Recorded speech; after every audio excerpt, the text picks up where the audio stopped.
Just in, a revelation no one saw coming.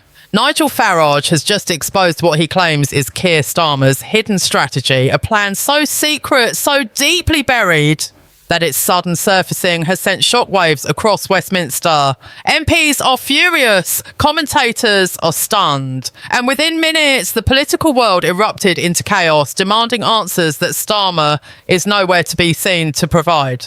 But what exactly did Farage reveal? And why has Parliament gone into meltdown over this alleged secret strategy?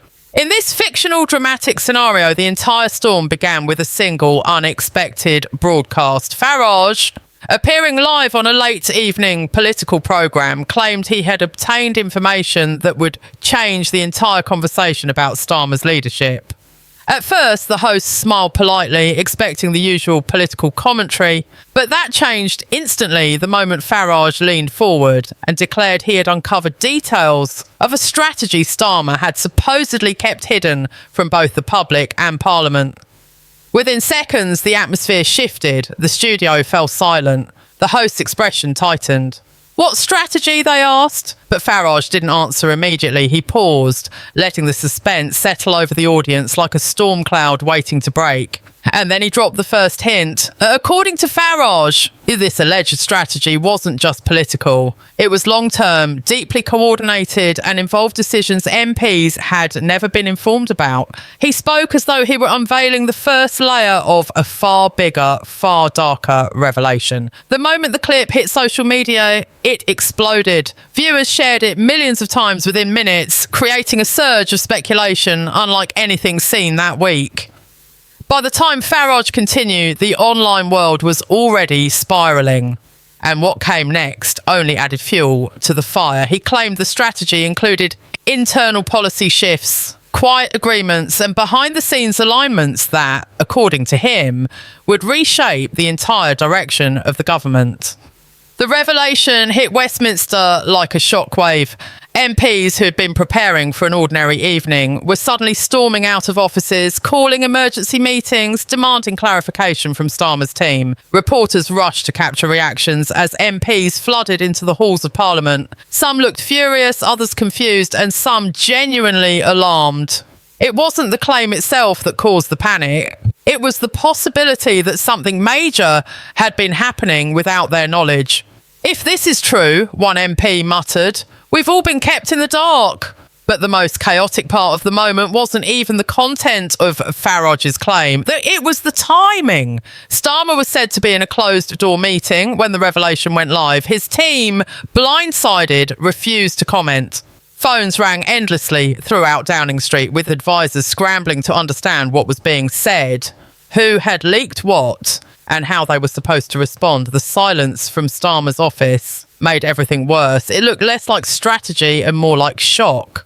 Meanwhile, Farage continued to speak, layering his statements with just enough detail to send Westminster spiralling, but not enough to clarify anything. He insisted that more information was coming, that he wasn't finished, and that the public deserved to know what deals were being made without their consent. Immediately, opposition parties seized the moment. Some demanded a full investigation. Others called for Starmer to address Parliament directly. A few went so far as to request an emergency statement before the night ended. The entire political atmosphere shifted as if someone had flipped a switch. Commentators described it as the most explosive claim of the month. Analysts warned viewers to stay tuned. News banners flashed red across every network with words like urgent, breaking and crisis. Outside Westminster, people gathered around screens in train stations, cafes and pubs, watching the drama unfold in real time. What is Starmer hiding? Some asked. Is this real or just politics? Others muttered.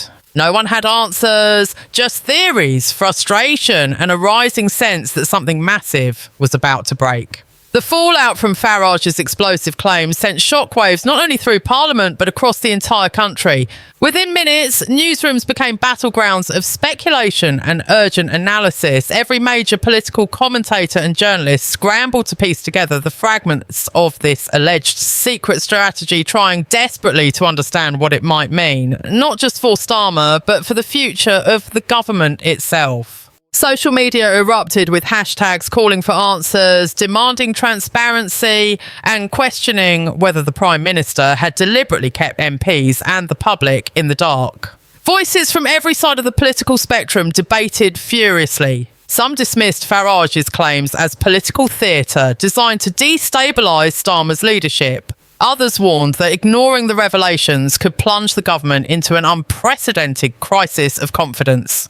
Meanwhile, inside Parliament, the atmosphere was electric, volatile and tense. Emergency meetings were convened behind closed doors, with MPs exchanging heated arguments over the implications of the leaked information. The biggest question was simple but devastating. How could such a critical strategy be hidden from those elected to represent the people? Reports began leaking of key cabinet members demanding urgent briefings, their trust shaken. Senior advisers were summoned in rapid succession, their faces tight with concern. Whispers of internal fractures began to circulate. Rumours that factions within the government were beginning to question Starmer's control and leadership. But while political elites wrestled with the crisis, the public was also reacting. And the reaction was anything but calm. Town halls and local gatherings turned into forums of anger and confusion.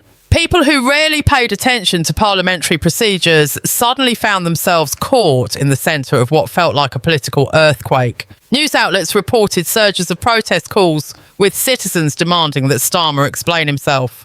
The question on everyone's lips was relentless. What exactly has been planned behind closed doors, and why weren't we told? As night fell, the pressure on Starmer's office intensified.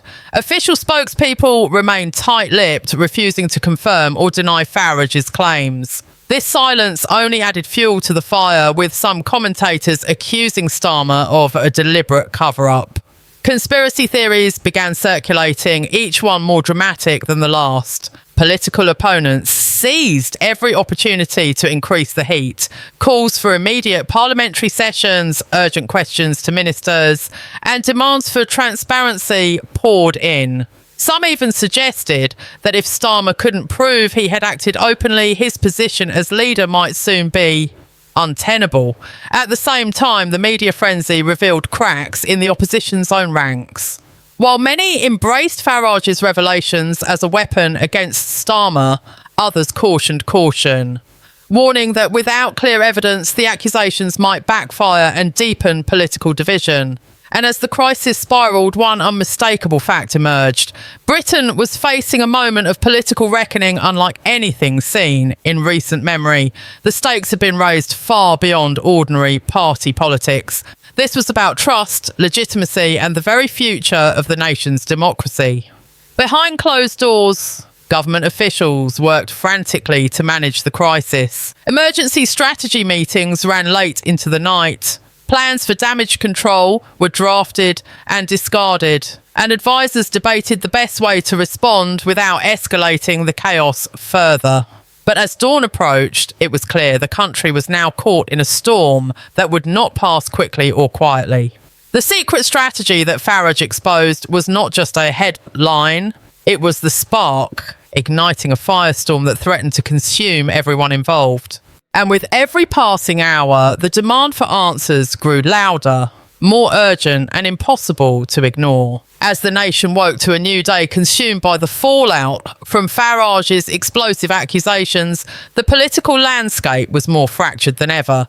Parliament, usually a place of structured debate, had turned into a chaotic battleground where every move was scrutinised and every word dissected under the harsh spotlight of public expectation. Inside the hallowed halls of Westminster, the pressure was suffocating. Starmer, who had remained largely silent since the initial revelation, faced mounting calls for him to step forward and clarify the truth behind the alleged secret strategy. But his silence only deepened suspicion, and whispers among MPs grew louder. Some questioning whether Starmer was deliberately avoiding the spotlight to buy time, others fearing that the allegations might have some grounding after all. Opposition parties capitalised fiercely on the uncertainty. Led by vocal critics, they called for urgent parliamentary sessions to demand transparency and accountability. Some MPs were openly vocal, accusing Starmer of betraying the trust of both his party and the country. Their message was clear.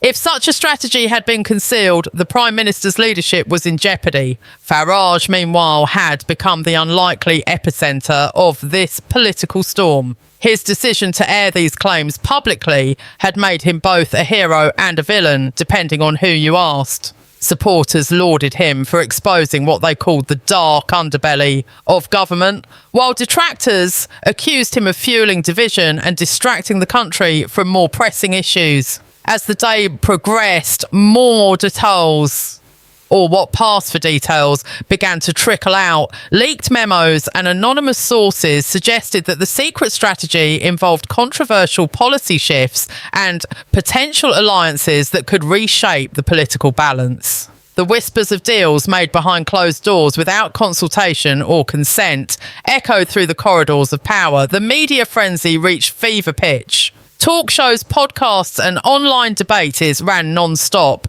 dissecting every angle. Some commentators suggested the crisis could trigger a leadership challenge within Starmer's own party. Others warned of the long-term damage to public trust and political stability. Social media became a relentless storm of opinion, conspiracy and outrage. Outside Parliament, protests began to take shape. Small groups gathered, holding signs demanding accountability and truth. The public mood was tense.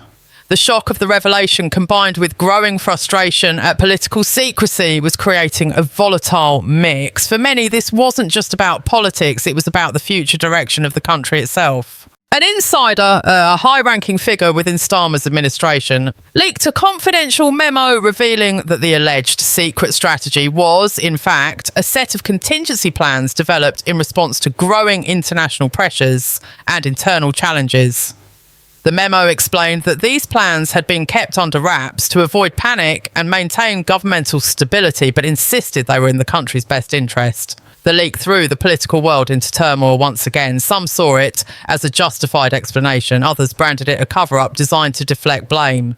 The lines between truth and deception blurred further, deepening the crisis instead of resolving it. Faced with mounting pressure, Starmer finally broke his silence. In a rare televised address, he acknowledged the existence of strategic plans, but vehemently denied any wrongdoing or intention to mislead Parliament or the public. He called for unity and trust, warning that political infighting only weakened Britain at a time when strength and solidarity were needed most. The speech was met with mixed reactions. Supporters praised his courage to speak out, while critics dismissed it as evasive and insufficient.